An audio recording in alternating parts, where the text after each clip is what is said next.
Well, some really good news from Daniel Farke's press conference, everybody. It feels like this, at last, is the point of which we all needed to get to with this Leeds United squad. It feels like everybody is ready and available. Thank the Lord, it has taken far too long. Far too long. Farke has said that there's nothing to complain about this week.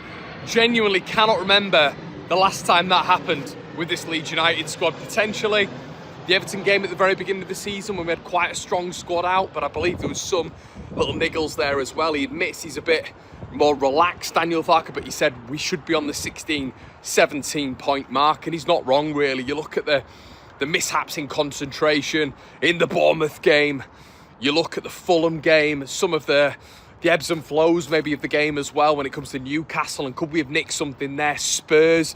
But that is football. This is the Premier League, and this happens to every single side, and we know that. But he is right in terms of what we should be on, and this is what we're on. But he was talking about the 11 points. He was saying, look, if you have 11 points towards the end of the season, quite simply, you're getting relegated. And it's quite interesting, actually, because when you look at the Ipswich Town total last season, which was 22 points, Leeds being 11 off that already is quite it's quite remarkable, really, isn't it? I mean, you look at Sunderland, they're 5 off it, and it just shows maybe the difference now between the newly promoted sides and the newly promoted sides last year. And at last, teams seem to be understanding what the Luton model was 2 years ago, which everybody laughed at them, but the Luton model was to compete physically and athletically, and they've done the best out the last 2 years, of course.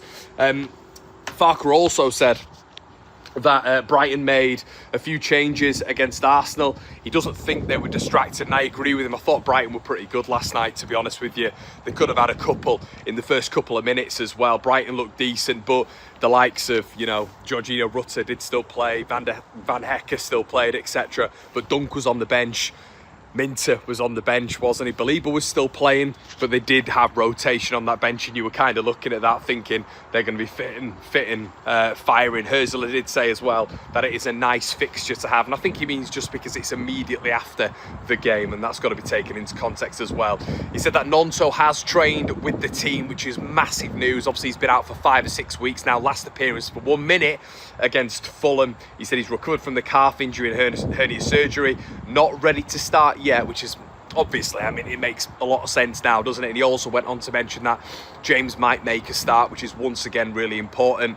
He's got plenty of respect for Brighton, as Daniel Farke praised how far they've come, but he added Leeds won't travel in fear. They respect Brighton, but they've got a chance wherever they play, and I think that's really important from Daniel Farke, because the last away game, in my opinion, look, we went to Arsenal, 100% Arsenal, I think are going to win the league. But it was the approach to that match of which Leeds looked fearful. And Longstaff came out 2 weeks after that, really, saying that Leeds United as a unit need to understand that we are Premier League players. You're good enough. You've earned your right to be here. And that really reverberated around my head when I was looking at some instances, maybe even in that Tottenham game, where Leeds just look really respectful. And look, 100% you've got to be respectful, otherwise these players will just pop it around you. There's got to be strategy, there's got to be a tactical framework.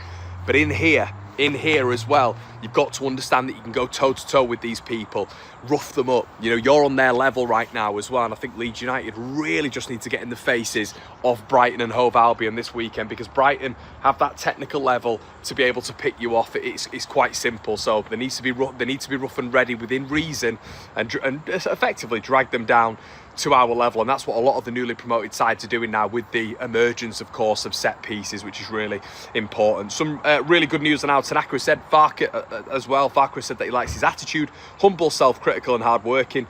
He praised his start to the season, which is nice to hear, especially the Everton game where probably Tanaka was the best player on the pitch, if we're honest.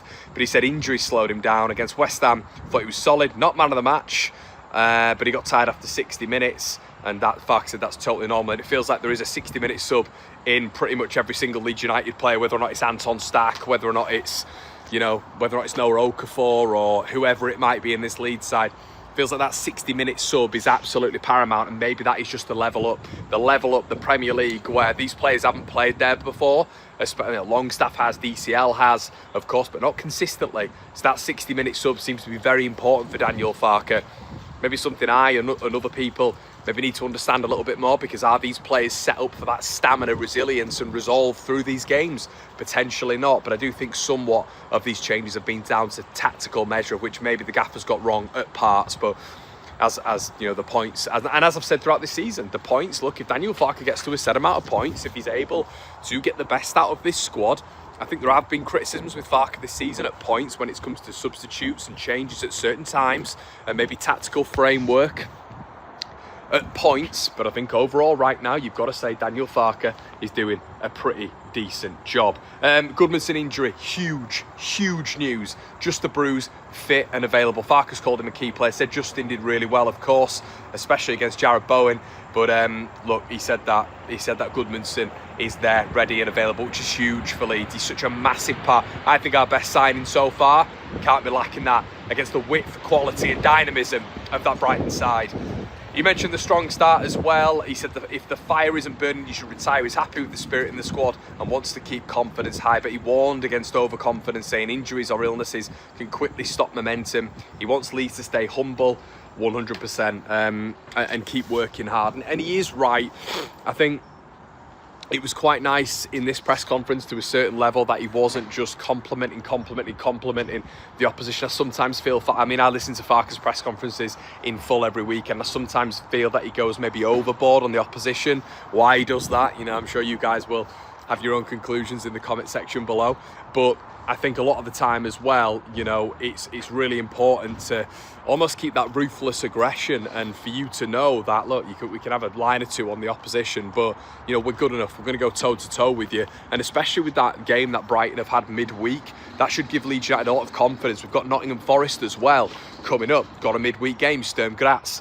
A lot of confidence for Leeds United there. We've got a full week of rest, you know, especially when you've got a healthy Leeds United side. I want us to go down to Brighton. I want us to make it really difficult for Brighton. Who are the favourites? Of course, it's the team on the South Coast. We're all very aware of that. We all know that they are the favourites. They've got outstanding players. The recruitment is probably top 3-4 in the Premier League. They have depth everywhere. You know, I was watching Diego Gomez up against Barnsley in the Cup competition. I watched that game where Barnsley played Brighton. This is a lad who didn't feature regularly for Brighton before that. He scored 4 goals and 2 of them were world-class goals. And this is what Brighton do. They're able to bring in players for decent value, acquire players for, you know, with such high calibre, with the Tony Bloom data model that you kind of look at. And this goes to the managerial thing as well. You look at the managerial stance, bringing in Hürzeler at 32 years of age. Who does that? But Brighton do that because they're the new mould. And it sounds like I'm doing what Farke, I'm criticising Farke for, in a sense. Don't overpraise the opposition, but this is what we're up against. We are up against a proper machine of a football club at the weekend. But how do you deal with that if you Leeds United? Drag them down. Drag them down to our level. They're only 1 point ahead of us, or they're only 1 position ahead of us, I should say. But they've played some tough games. They've not lost, I believe, at the Amex since February. The records are there to be broken. Leeds United have got to go down there, get in their faces and make it difficult for Brighton. And you never know, if it's 0-0 to a certain point, can Leeds United hit on the transition? Can Leeds United get something? It's a real opportunity for us in our next 2, because then we've got a real run of games, of which Farke was quite right. You've got to look at injuries. You've got to look at, you know, all this sort of stuff hurting your momentum. But with a nigh on fully fit Leeds United squad, we should have the capabilities to go there and at least make it hard for Brighton. I don't want to see goals going in quickly for the side down there. I want to see Leeds United imprinting their mark on this Brighton side. Now, you'll probably see here, guys, this is the side that I'm going to go for in this game. You'll have seen it on my videos as well. Let me know what you think in the comment section below. Do you agree? Do you disagree? What were your thoughts on the press conference? Gabby Gudmundsson there. What would you do with Jakobiel? Who starts in midfield? Is stacked back in? And always, guys, what happens with that front 3? Let me know in the comment section below. Like, comment, subscribe. See you on the other side. Check the video out from earlier on.